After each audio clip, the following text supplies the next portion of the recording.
আসসালামু আলাইকুম। আপনার উপর শান্তি বর্ষিত হোক। প্রিয় শরীদ, খতমে কামালের ৪৩তম ধাপে আপনাকে স্বাগতম। আপনি জানেন, রোগ শোক, বিপদ আপদ, আসমানি জমিনি বালা মুসিবত, সকল ধরনের অস্থিরতা, অশান্তি, অনিশ্চয়তা, নিরাপত্তাহীনতা, দুর্যোগ, দুর্বিপাক, আজাব গজব থেকে মুক্তির জন্যে খতমে কামালি এক সহজ আমল। খতমে কামালির এই আমলের মধ্য দিয়ে প্রার্থনাকারী প্রার্থনার সাথে মিশে যান। আসলে প্রার্থনাকারী যখন প্রার্থনার সাথে মিশে যান, তখন প্রার্থনা কবুল হয়। খতমে কামালি প্রার্থনা কবুলের এই পরম মুহূর্তে আপনাকে নিয়ে যাবে। তাই নিজের, অন্যের, সমাজের, দেশের, মানব জাতির যে কোনো কল্যাণের নিয়তে আপনি এই আমলে অংশ নিন। আপনি সকল বিপদ আপদ, বালা মুসিবত মুক্ত হন। আপনার জন্যে কল্যাণকর সকল দোয়া আল্লাহ কবুল করুন। সব সময় আল্লাহ আমাদেরকে তার রহমতের ছায়ায় রাখুন। এই কামনা করে আমি শহীদ আল বুখারী মহাজাতক খতমে কামালির পুরো প্রক্রিয়ায় আপনার সাথে থাকছি। আসুন এবার আমরা ডুবে যাই সত্যের গভীরে।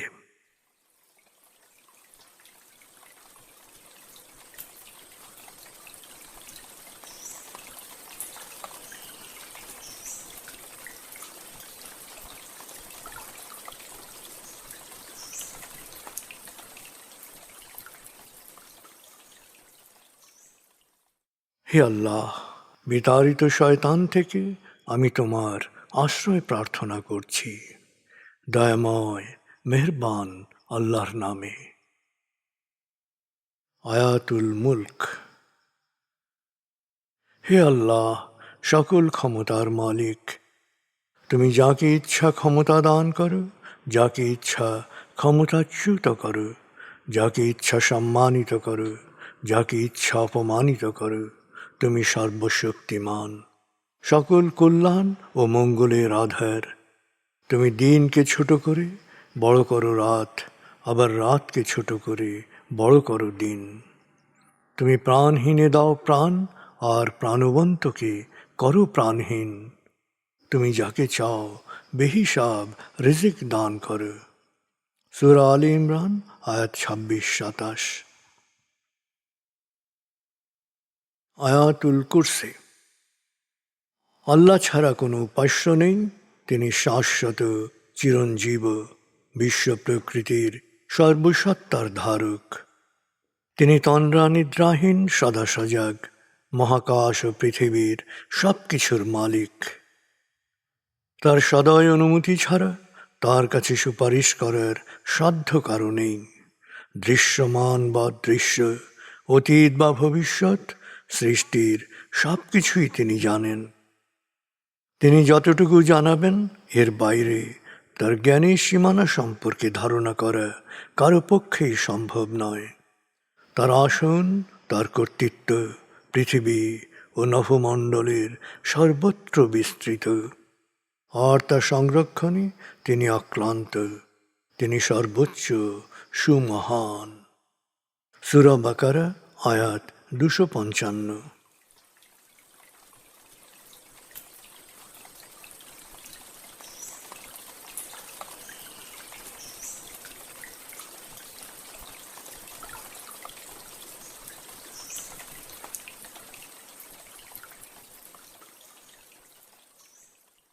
আসুন আমরা ধীরে ধীরে ডুবে যাই হৃদয়ের গভীরে নবী প্রেমে। বলগল উলা বিকমালিহি, কশফত দুজা বিজমালিহি, হসনত জমিও খিসালিহি, সল্লু আলাইহি ওয়ালিহি। بلغ العلا بكماله كشف الدجى بجماله حسنت جميع خصاله صلوا عليه وآله।